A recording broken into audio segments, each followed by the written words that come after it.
Só quem nunca trabalhou de verdade tem coragem para defender essa escala 6x1. Se o seu político está defendendo essa escala, por que ele não trabalha nela? Hoje eu vou expor 5 mentiras que inventaram para defender essa escala 6x1 e vou mostrar a realidade por trás delas. Acha que eu estou errado? Então assista até o final e descubra a verdade. Seja bem-vindo a mais um episódio do Não Sei Filosofia. Você gosta do meu trabalho? Considere então se tornar membro do canal ou apoie no QR Code que vai estar na tela, o link vai estar na descrição. Deixe o seu like e ajude esse trabalho a continuar. Nos últimos dias, esse tema da escala 6x1 tomou conta aí das notícias porque a Câmara dos Deputados está deliberando sobre esse assunto. Então existe uma proposta que já vem muito antiga do movimento VAT que busca eliminar essa escala 6x1 da legislação brasileira, para que os trabalhadores não trabalhem mais nessa escala que tanto destrói as vidas das pessoas. De forma resumida, o que é a escala 6x1? É quando você trabalha 6 dias da semana e folga 1, de preferência no domingo, é isso que diz a CLT, mas a gente sabe que na prática não é assim que funciona. Geralmente, as pessoas que trabalham de plantão, que trabalham em shopping, comércio, pode ser hospital, enfim, diversos trabalhos aí que exigem que exista um atendimento ali sábado e domingo acabam usando essa escala. Então a pessoa ela vai trabalhar sempre 6 dias folgando 1, sempre 6 dias folgando 1, e a maioria das pessoas que eu conheço acabam alternando essa folga. Então, que deveria ser preferencialmente no domingo, ela acaba sendo em outros dias da semana. Essa é uma escala que é muito agressiva para o trabalhador. Quem já trabalhou nela sabe o quanto que ela é exigente e que a pessoa acaba não tendo vida. Existem também outras escalas aí, 12x36, enfim, outras que também são muito exigentes, mas esse é um dos temas que está sendo discutido. E a proposta, basicamente, ela tenta diminuir essa carga de trabalho, mantendo aí a questão salarial. E como é uma proposta bem polêmica, mas ao mesmo tempo tem o apoio dos trabalhadores, ela gerou controvérsias e muita gente aí, sobretudo o pessoal da direita, começou a inventar um monte de coisa falando por que essa proposta vai acabar com a economia e tudo mais. Então vamos desmistificar um pouco das mentiras que foram criadas nela, né? Então separei aqui as 5 principais, sendo que a primeira é justamente essa. O fim da escala 6x1 vai destruir a economia. Você já ouviu esse discurso antes, né? Que se a gente diminuir a carga de trabalho das pessoas, que se elas trabalharem menos, a economia vai acabar. Spoiler, diziam a mesma coisa na época do fim da escravidão, ou na época que tinha trabalho infantil, ou ainda mais recentemente quando foi criado o 13º. E, resultado, a economia não acabou quando a gente eliminou essas práticas que eram tão nefastas ou criou mais direitos para ajudar o trabalhador. E esse discurso não é novo. Aliás, você sabia que quando o comunismo foi criado, uma das primeiras pautas que Karl Marx defendia era a diminuição da carga horária de 14 para 10 horas por dia. Talvez por isso que não gostem dele até hoje. Aliás, a gente trabalha 8 horas por dia segundo a lei e a economia, vejam só, não acabou. É óbvio que existe algum impacto, sobretudo para pequenos empresários, pequenos comerciantes. Isso tem que ser considerado e tem que ser discutido. Agora, isso vai acabar de uma forma ou outra sendo absorvido pela economia e o que a gente deveria brigar é para que o governo dê condições para esses pequenos e médios empresários. E vejam, não estou falando grandes empresários que já têm benefícios e que se eles têm bons advogados, eles já têm uma carga tributária só para eles diferenciada. Estou falando para os pequenos que podem sofrer algum tipo de alteração. É importante que a gente considere, por exemplo, ajustes na carga tributária, como já existe, por exemplo, no Simples Nacional, enfim, benefícios para que eles não sofram um impacto tão grande dessa mudança. Mas é importante que a gente se lembre, quando a gente fala de economia, o trabalhador faz parte da economia, vejam só. Não apenas as empresas, os grandes empresários. E basta a gente se lembrar, quando a gente está fazendo campanhas, por exemplo, de Setembro Amarelo, aquelas campanhas para as pessoas cuidarem da saúde mental, a gente faz um monte de evento, enfim, um monte de palestra, mas na hora do vamos ver, o pessoal fala, não, mas olha a economia. Esse é o momento da gente poder tomar ações como essas, ações práticas e reais para a melhora da saúde mental do trabalhador. Muita gente fala, não, mas e o PIB do país, como que vai ser? E dane-se a saúde do trabalhador.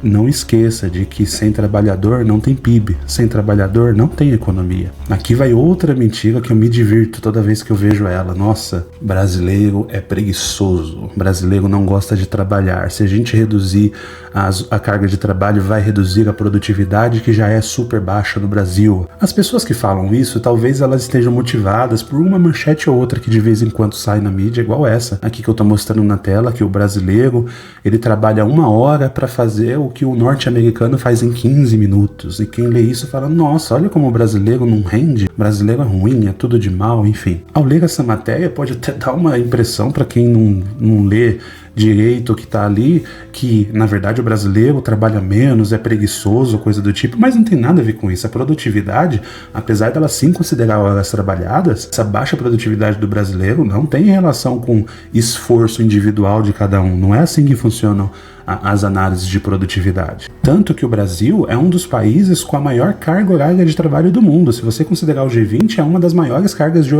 de trabalho no mundo e ainda assim com baixa produtividade. A baixa produtividade, na realidade, ela está relacionada com problemas como infraestrutura, logística, capacidade técnica da mão de obra, investimento, uma carga tributária ruim, tudo isso. Eu vou tentar dar um exemplo simples aqui para você entender como que a produtividade não tem essa relação direta de mais trabalho, quer dizer mais produtividade. Vamos supor que você resolveu vender bolos e você vai fabricar esses bolos na sua casa. Então você vai fazer ele de uma forma manual, sem nenhum tipo de equipamento, batedeira, nada. Você vai usar um forno simples que você tem na sua casa e você mesmo vai fazer a entrega deles a pé, por exemplo. Então você dedica ali 8 horas do seu dia e você consegue nessas 8 horas fabricar, não sei, 1 ou 2 bolos, porque você está fazendo todos eles na mão, você tem que bater todos os ingredientes, esperar o tempo certo, colocar no forno e depois que ele está pronto, esperar ele assar, esperar ele ficar pronto, você mesmo vai fazer a entrega. Então você pega lá e vai fazer a entrega caminhando, por exemplo, no seu bairro. E você consegue fazer 1 ou 2 bolos por dia, dependendo do bolo. Agora vamos imaginar que você conseguiu investir em infraestrutura. Então você conseguiu maquinário, então você comprou uma batedeira, uma daquelas batedeiras planetárias, você melhorou o seu forno, você comprou um forno que é capaz de assar 2 ou 3 bolos por vez, sem que um prejudique o outro, e você contratou um serviço de entrega, um motoboy, ou mesmo você comprou um carro, enfim, alugou algum veículo que você consegue fazer uma entrega daquele bolo. E aí você consegue reduzir o tempo de produção para, sei lá, 6 horas por dia. E aí você consegue no mesmo período fabricar 4 e entregar 4 bolos. Então você conseguiu entregar o dobro porque você fez um investimento interno.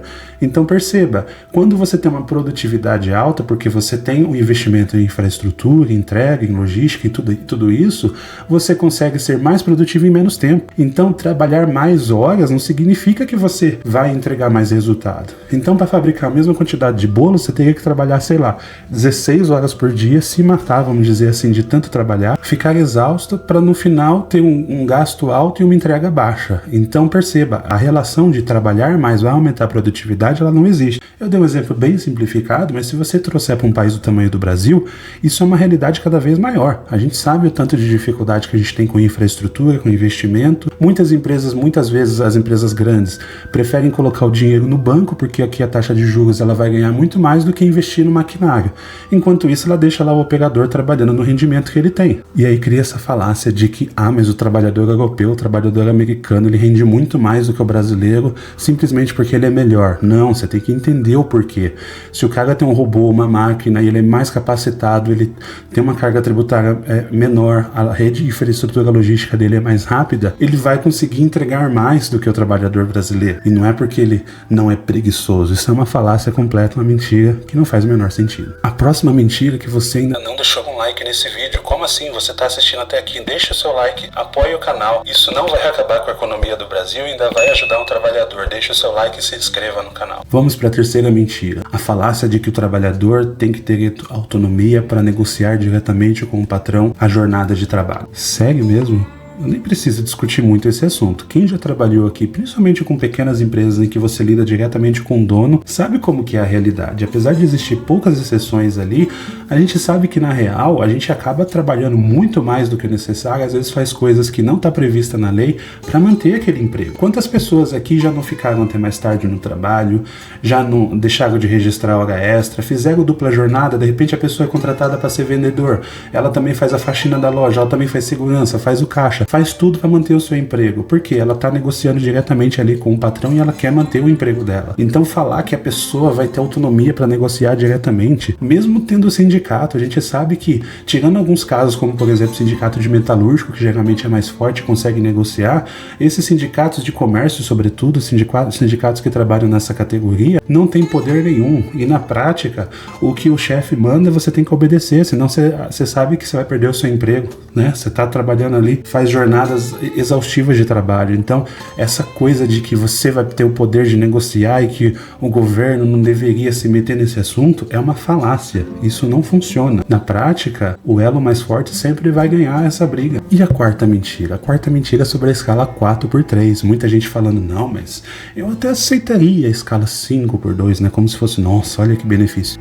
Mas falando que a escala 4x3 não funciona, que isso vai gerar prejuízo e que, enfim, está um pouco correlacionado com o que a gente já falou. Errado. Esse modelo ele já está em funcionamento em muitos países da Europa, em alguns lugares já em formato de lei, inclusive, e no Brasil, interessante, foi feito um teste recente. 21 empresas participaram de um programa ali, de um experimento, vamos chamar assim, para poder testar essa nova rotina de trabalho. E sabe qual que foi o resultado? Dessas 21, 19 elas mantiveram esse programa durante os meses ali do estudo.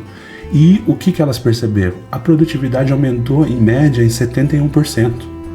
Não só as pessoas ficaram mais felizes e satisfeitas fazendo o seu trabalho, como elas ficaram mais produtivas. Uma dessas empresas, inclusive, relatou um crescimento ali no tamanho dessa empresa. E veja, eu não estou falando de um experimento comunista publicado num jornal esquerdista, nada disso. Estou falando de empresas reais, empresas com alto faturamento, empresas capitalistas, vamos dizer assim.